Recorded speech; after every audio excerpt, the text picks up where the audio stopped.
Hello, everyone, and welcome to another episode of That 80s Child, the Generation Y, and my name is Gabrielle. You're going to hear this hiss at the back, and it's called a box fan because today, being Monday, and because I didn't actually record this ahead of time because I had a fun-filled week, and it decided to be like 90 degrees today, and I'm upstairs, so yeah, fun stuff. I don't really want to move my computer down into my bedroom again because, one, my bedroom's a mess and I need to clean it. I don't have a parent anymore to clean it for me.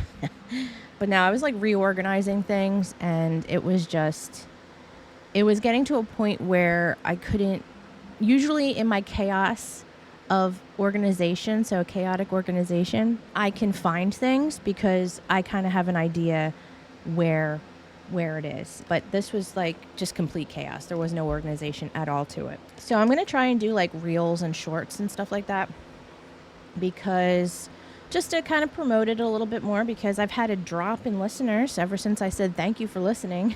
And I came back to doing these podcasts and now it's just like just went down. But anyway, so this episode, I wanted to talk about defunct stores. What I wanted to kind of get, when I was going through the list, some of these stores started. So these weren't the stores that opened and shut within the same decade. It's just ones that shut after, ones that we might have grown up with and have since shut. So you're going to have like these really old stores that were up, for 100 years, maybe like in the 1800s, and then they shut, unfortunately, like in the 80s or the 90s. And I'm going to go through a few of them. Some of them I'm not aware of. I kind of went all over. I didn't just do the East Coast. There was a couple ones that were all over, but it's going to be mainly East Coast because I that's all I know. I'm from New Jersey, so. Okay, so this one actually closed recently. And it was mainly because of the pandemic, I believe. But I think they were going downhill since. It was Modell's Sporting Goods. I never had the pleasure of shopping there. But when I moved to where I am currently, there was a Modell's. And then it shut. So I don't think it was me, but I didn't shop there. So not really into like sports and stuff. So it was there. But when I heard about it and I heard the commercials for it, I knew what it was. But it opened in 1889. I didn't realize how old of a store it was. And it closed in 2020, which is a shame because I know there's a lot of stores that really, really suffered during COVID. But even before that, stores were suffering because of like people just not wanting to leave and go into a department store anymore. It's done online or Amazon. Even I so miss the catalogs, like the Sears and the JCPenney catalogs. That's I know Amazon will like send like a small little catalog for the holidays, but it's just not the same. It's not. My son would still go through it and circle things that he wanted, but it's just not the same. It's unfortunate. Sports Authority. So I guess a lot of like sports places, well, it shut as Sports Authority in 2016, but it was acquired by Dick's Sporting Goods. Try and find that online if you didn't know. It's under like, it's not like Dicks.com, okay? So Payless. I'm very upset about Payless shutting because as I was growing up, because, I didn't have designer things ever. Oops. Payless was the place to go, or JCPenney or Sears for shoes.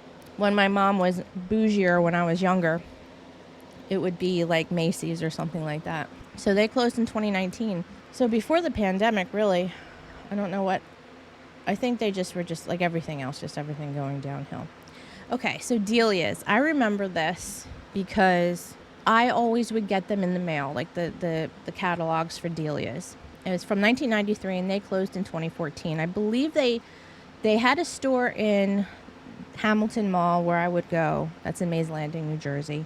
It would be, the way that they had it, it would just be like Delia's, and you go down like a hallway, and you go around, and that's the store. So like nowadays, when you look at a store, you see straight through the store, front to back, majority of the time, unless it's like Hollister, where it's like dark and dim and just pumping that disgusting odor throughout so that you die when you go in there.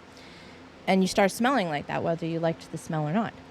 So Delia's was of the time. It was definitely of the 1990s, early 2000s fashion. It was very much like a juniors type of clothing line. And I know that I loved some of that stuff, especially when it was like, when everything was getting that 60s vibe again.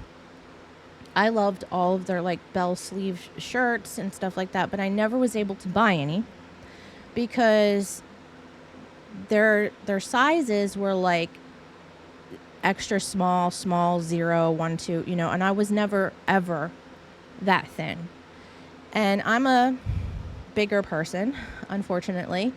And I know there's all body positivity now, and yeah, more power to you, but I don't like what I look like. So that's my own personal opinion, and I think that I need to lose weight. If you're happy the way you are, I wish I could be, but I wish I could be like you. But anyway, so I was never like super thin. I was never like a stick. I always had like some, not fat, but I was just, a full human being with some meat on their bones, okay? So I was never like an extra small or 0. I was never, or 00. I don't even know those numbers, okay?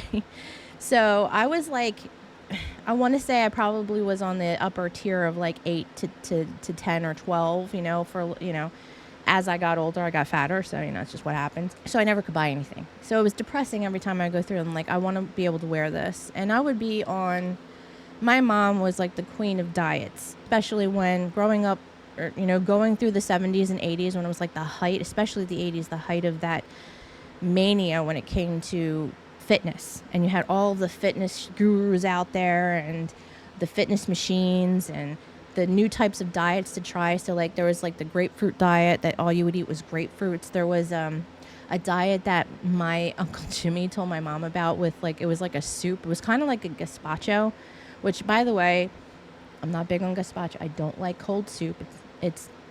I love tomatoes, just not that. It's just nasty. So my mom would actually have me try a lot of this stuff. And then she was on Weight Watchers. We ended up having like Weight Watchers dinners a lot of the time. So I was always like very much aware of that. So anyway, moving away, Dealers. And there was Deb. So the Deb, I guess, I actually only went there once when I had to get a dress. My friend told me about it, never went there, never heard of it before. It closed in 2015. I didn't put when they opened. But I know they had like good choices for the sizes and like having like, a massive amount of choice instead of it being like, like Delia's, where if you're not like a super skinny person who doesn't eat, too bad, you're not going to get anything then. The Disney store. So I was in the Disney store down the shore. We didn't go in there as frequently as, and I have that down here, the Warner Brothers store. The Warner Brothers store was the ones that we would go into. My mom has so many keychains with Marvin the Martian and Dog, and then Bugs Bunny, Tasmanian Devil. Like we had, I had a pin that was Pepe Le Pew, which I believe is like a no-no nowadays, but I love Pepe Le Pew, and I had it in my senior year picture, okay? So, to you. Anyway. To the Disney store. That was like a huge thing. I remember people saying about like that huge pile of stuffed animals that they always had of like all the characters. Didn't go in there as frequently. It was fairly expensive. It's Disney. They actually closed in 2021. I didn't realize that they were still open until I saw when they closed. I thought they closed a while back. And this was due to the pandemic, it said. Maybe. I mean, they could have easily I'm pretty sure you could probably purchase a lot of this stuff online now. But yeah. Fashion Bug. That was pretty much my mom's go-to throughout the late 90s. So 2013 was when they closed down. Our Fashion Bug that we had where I lived shut down a while before that, but we would go there all the time. My mom still has some tops. They don't fit her anymore because she's lost quite a bit of weight as she's progressed with dementia and getting older. But yeah, we still have some Fashion Bug fashion in our closets. And I did get a lot of stuff there because they were pushing a lot of so they were like, for bigger people, kind of like Lane Bryant. I believe Lane Bryant, because I think they were both under the same umbrella. I think they were both owned by Lane, They were both the same, Fashion Bug and Lane Bryant. And then I think they just, if there was a Fashion Bug store, sometimes it would change into a Lane Bryant. I believe that is what happened to the one where I was. I don't think it's there anymore. I'm trying to think. I don't think so. But I remember going in there, and there was always, it's not like Hollister when I say this. There was a specific smell to it. I don't know if it was the store itself, the new clothing. I know that there was like, so back in the 96, 97, there was all of the bags and shoes and stuff that were like the clear plastic and all different colors. I think it might have been that smell because there was so much of it. But I just know that if ever I smell something like that, it just Fashion Bug for me, because we were in there quite a bit. My mom spent too much money in there, and I got a lot of my 60s stuff there. I actually had like a pleather, it was a box handbag, and it had like a clip or a snap shut thing, and then a clear top when it had like groovy on it with the smiley faces and the hearts and all that lovely, or peace signs and all of that. We were in there quite a bit, so I do miss that. I don't miss being, well, I don't want to have to go shopping there if I didn't have to. Gadzooks, it rings a bell, and I think we had one, but I don't know if I ever went in there. It actually came out in 1983, and it was purchased by Forever 21. So it was either just closed down or turned into a Forever 21. Kids R Us. I remember Kids R Us. So our Toys R Us that we had was off of the Black Horse Pike. If you're in New Jersey, it was in Mays Landing, right near the Hamilton Mall, across the way of the Black Horse Pike. And it was like set back in the woods. It was very odd. Had a very small parking lot considering. And it just like when you get out, you're like in the middle of the woods and there's just a Toys R Us there. Now, granted, you go a little bit further, there's a bunch of other places. You're not completely surrounded, but it felt odd having to go in and out there. But anyway, the Kids R Us was attached to the Toys R Us. And I don't know if that was for everyone, but when that shut, I believe it became like an Office Depot, and I think that even shut. And then Toys R Us went down. So anyway, Kids R Us came out in 1983. It was mainly so that it sold clothing for kids, like of all types of ages. And they folded in 2003. I think it was just because the Babies R Us was out, and that folded at the same time as Toys R Us, or a little bit before, I believe. And I worked at Babies R Us when I had my son, so I had a very small discount. They didn't give you that much, but it was nice. And I got to see a lot of the new things that came out prior to them being on the shelf. So I was like, that's going to be his when I can afford it. My mom was the one that actually dressed him from JCPenney, because she worked at JCPenney. That was her second job at night. And she would be the ones that were marking down things, so she would see as they were clearanced. He pretty much was, there is still a couple of shirts, because my mom got them like super large. She's like, well, it was on clearance. It was like $1 or 97 cents or something like that. I couldn't go wrong with that, even if it didn't fit him. Fits him now. So she's still clothing him even today. So yeah, Kids R Us. I think it was just too niche, because if Babies R Us was out, you had your baby stuff, and then the toys were toys. And even then, that was expensive. Kids R Us, if you wanted to go get clothes, you go to a different store. And as I said, the Warner Brothers store, it was apparently, I didn't know this, but it was a victim of AOL Time Warner merger in 2001. That's a shame, because I really liked that store. More than the Disney store. I was more like the Warner Brothers stuff. Okay, so this is going to be, I'm not going to go into a whole bunch of different ones. These are going to be the main ones because they are local to this area, and in Philadelphia and New Jersey and all. So Strawbridge's and Clothier. So Strawbridge's has the Center City, Philly. It's their flagship store.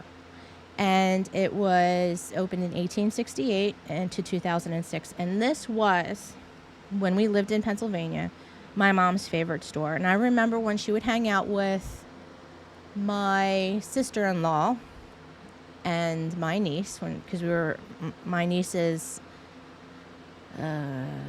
6 months younger than me. They would go to Strawbridge's, have some lunch, go shopping, and I still have Strawbridge's and Clothier boxes. And I actually just found a couple of Holy Communion blankets, white blankets, and a whole outfit that was from Strawbridge's and Clothier. Probably should just frame it and just be like, history right here. Wanamaker's. So John Wanamaker was one of the first department stores in the U.S. It was in Philadelphia at 1861. It did close in 2006. Macy's took it over. It's in the Center City building, which was Wanamaker's, is a National Historic Landmark. It was designed by Daniel Burnham. And it contains, which I think is awesome, it contains Wanamaker organ, which is the largest functional organ in the world. I didn't know that. I knew there was an organ in there, but I didn't know it was like, it had it's a thing. It's the largest functional organ in the world, which is really cool. And apparently, and my mom mentioned this, the Crystal Tea Room, because she would go there. That closed in 1995. And if you know 1980s movies, 1987, Mannequin featured the Wanamaker store. You can see Andrew McCarthy, you saw him when he was playing doing Phantom of the Opera, playing on the organ. So that was the organ mentioned, which I thought was pretty cool. And I love that movie. Bradley's, I remember Bradley's. That opened up in 1958 and closed in 2001. I believe we only shopped there a few times, but I do remember seeing it go by. Woolworth's, never been, but my mom talked about it, and my dad too. 1879 it opened, and it closed in 1997. Foot Locker apparently bought it. Didn't know that. So here's the big one for me, Jamesway. That opened in 1961 and closed in 1995. I remember when it closed because I specifically got my brother, because he liked those, Street Sharks? And it was a puppet, a hand puppet, like really nicely made hand puppet.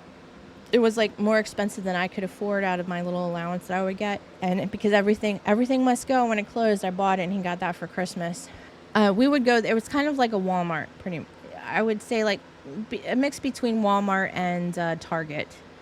So I don't think Jamesway would have made it through anyway with everything out right now. So, but it was our go-to. It was the one that was where we lived. Everything that we wanted to get, usually, like the grocery store was fairly close, so you had Super Fresh or Acme, and then it was ShopRite, because Super Fresh closed down, Acme closed down there, so it was ShopRite. That's that.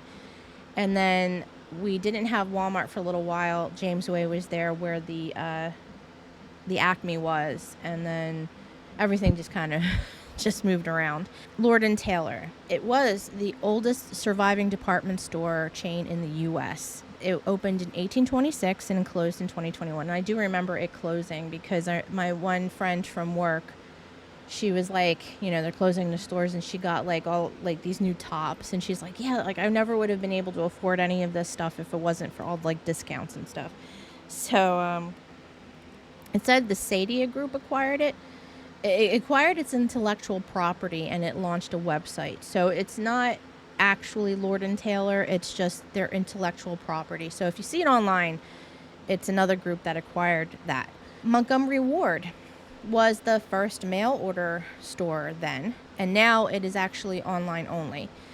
It opened up in 1872. All of the brick and mortar stores closed in 2004, which I don't know if I actually went to. I think we got the actual catalog. I didn't mention Sears in here because I would like to have like a whole separate thing on that, just so you know, FYI. Value City. In 1917 it opened. In 2008 it was liquidation. They just closed it. We did go there a few times. I can't remember what we got. Ames was a discount store from 1958 to 2002. I remember Ames, but I don't think I ever went in there. Gimbel's, or the Gimbel Brothers. They created the oldest Thanksgiving parade in 1920, and it was in Philadelphia.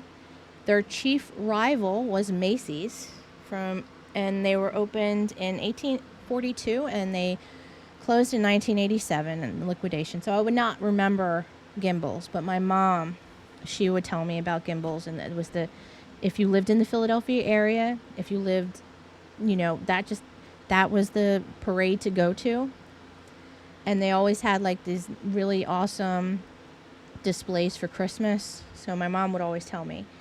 And it was featured in Miracle on 34th Street. If you recall, the store and everything was Gimbel's, and their rival was Macy's, and they actually featured both one of the Gimbel brothers and Macy's in the movie. If you watch the original black and white one, okay. Lit Brothers. So, like I said, this is a lot of like Philadelphia-based areas. So Lit Brothers from 1891 to 1977. I know this is outside of the 80s or 90s nostalgia, but if you're in Philly, this is nostalgic for you. Not for me, but my mom has talked about it so much that I might as well have been there myself. So I just want to say it was worth a mention because it's a historic building, and it was an affordable alternative to Strawbridge's, Wanamaker's, and Gimbel's, and it was based in Philly, obviously. And just for the fact that, you know, you have like Strawbridge's and Clothier, Wanamaker, and Lit Brothers. These buildings are beautiful. If you love architecture, if you like history, if you're ever in the Philadelphia area, please check them out. They are absolutely beautiful. You go in to the Wanamaker one, and if you've ever seen Mannequin, that opening shot where you just see like that floor to ceiling light, and the organs at the end of it, and then it's just like layers of products to buy. It just was beautiful. Like, they don't make them like that anymore. It's just someplace you should go to if you're ever in the area, and just to check them out, because it's history. It's still there. They are kept on the historical list, so nothing's going to happen to them, which I'm very, very happy about. So Eckerd, CVS and then Rite Aid acquired that afterward, but I remember Eckerd. They opened up in 1898 and closed in 2007.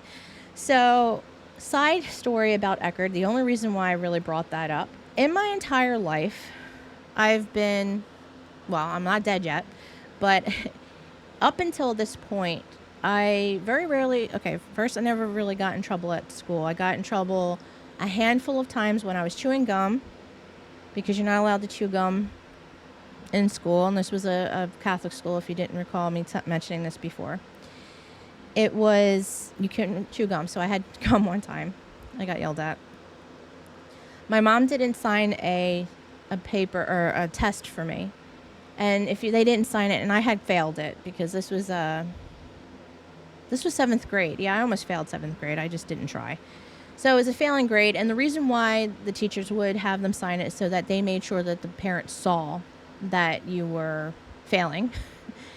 And I didn't get in trouble as much because it usually got siphoned through my mom, and my dad really like left it up to her, I believe. And if there was any type of like, I never got yelled at for that stuff. So I had no like reason not to have it signed, but I left it out. She forgot to sign it. And when I came in, my teacher, Miss Cryan, she was not a bad person. Okay. She was doing her job. And actually, she helped me a lot in 8th grade. I had gotten second honors that time, so she was an awesome teacher because she actually cared. Anyway, so she asked me, she's like, did you get that test signed? I was like, oh. So I looked, and I'm like, oh, no, she didn't actually sign it. I'm so sorry. And it's not as though like I said, I was hiding it from her. She's like, oh, okay, well, then you had the 3 chances. Now you have detention. And I'm like, detention? This was 7th grade, and I've never had detention before. And I was so upset. And I even went up to her after. I was like, how does this work? Like, how does detention work? Like, do I have to tell, when? Today? Is that today? Do I have to tell my mom to come pick me up, or is this another day? What the hell do we do? So I went, and I believe it was like a specific day. I can't remember. I remember going in there, and it was just so odd how quiet everything was, because the moment I was able to leave that building, I would not want to step foot in it again until the next day I had to be there, and I was transported by a prison bus. I ended up getting my homework done, so that was nice. That was a plus, because most of the time I didn't even do my homework. Like I said, in 7th grade, I kind of gave up. Yeah, but anyway. So, what was I saying? Oh, so I never really got in trouble that frequently. So, as you know, so when I when I went to Eckerd one time, because I was stupid and so inexperienced when it came to, how do I explain this? I have so many weird stories to tell, and I think I'm going to have this like as a separate, it's going to be a separate podcast, because I like just to discuss something that we all can like kind of figure out, and then I'll have my ridiculous life on another one along with other things. But anyway, I didn't have very many I didn't have any relationships, okay?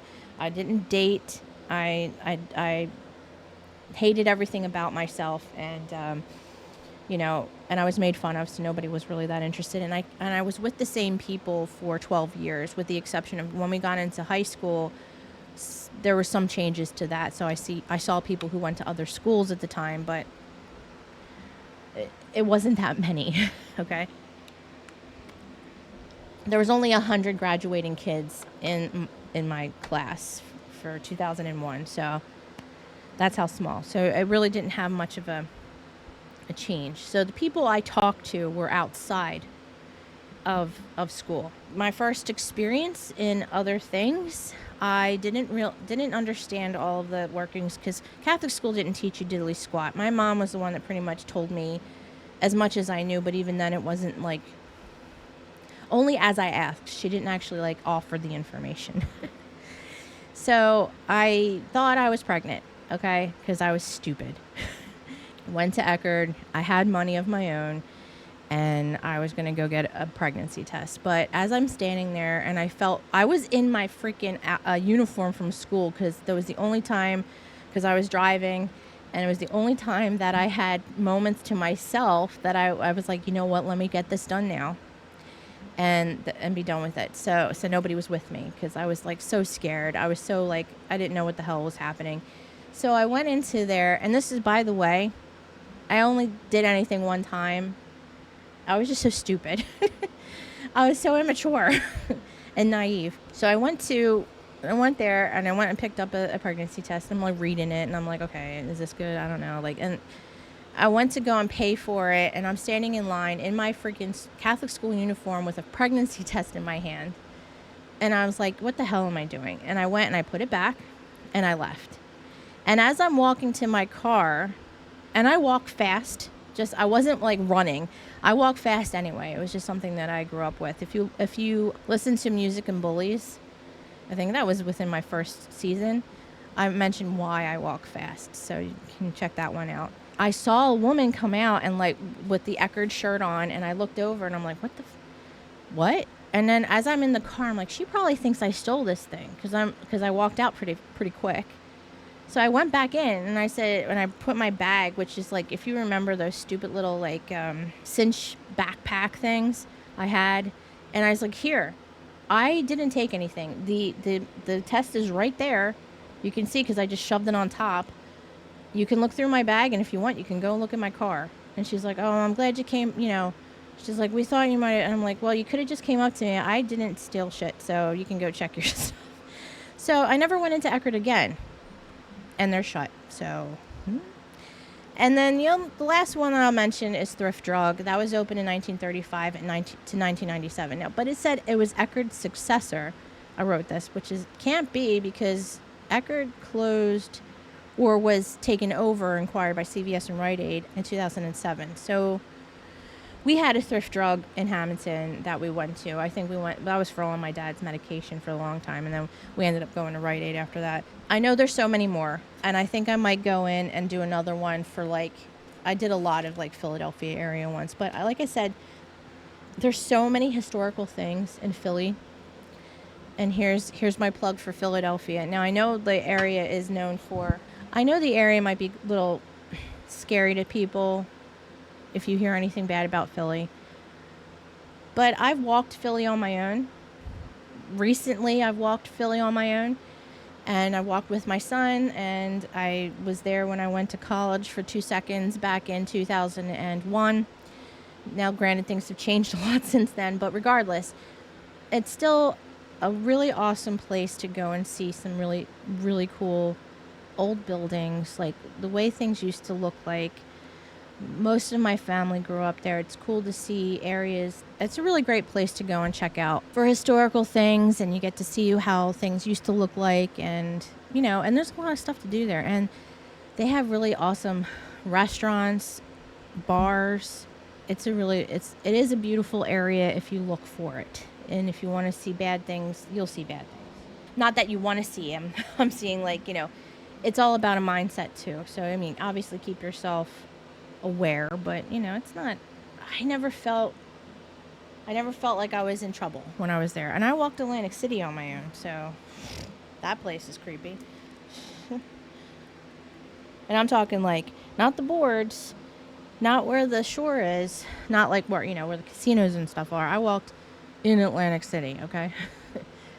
So I think that's it. This is going to be a short one versus my last 2 or 3, or no, 2. We're almost an hour, if not over. So this one's a little bit shorter because I didn't really know how many stores to mention because it'd just be me listing a bunch of things. But I figured some of the things that I knew and I went to, and some little weird stories to go with it, make it interesting. So if you have any stores that you miss or have any ones that you would like to maybe hear in another episode, or just to tell me, I would love to know. Because like I said, I'm only in the East Coast. I'm sure I know that there are other stores and places that I might do restaurants too. So if you have any recommendations, please follow me on Spotify. Follow me, like and subscribe on YouTube. On my website, I believe you can leave comments underneath there. And I have my Facebook page, and I will be doing an Instagram page specifically for the podcast. And you can comment and interact that way. I will respond because, believe me, I would like to get my listenership up. I would like to have some back and forth if we wanted to do anything live at some point in future. But for now, here we are. And I want to appreciate all of you I want to thank you all for listening so far and just being there to hear me, I guess. So thank you so much. I appreciate you. And I hope you will listen to all the other ones. Please check out my website, GabrielleCataldi.com, where all the podcasts are, as well as my blog and my writing. That is going to be getting a revamp at some point. I am in the midst of kind of designing it. I have to redo the menu and things, but everything's up there. It's available. I just wanted to redo it since we've gotten a lot more stuff on there. It's kind of getting a little jumbled up. So, and like I said, I'm on Spotify, wherever you can get podcasts, and I have everything up on YouTube. Please subscribe, follow, and interact. Like I said, because any of the social medias that I have my author page, I have my podcast page, and on the website. So yeah, I'll interact back. Okay. So thank you so much. I hope you enjoyed this episode, and I hope you will listen to the next. And this has been That 80s Child, the Generation Y. And I'm Gabrielle. And until next time, bye.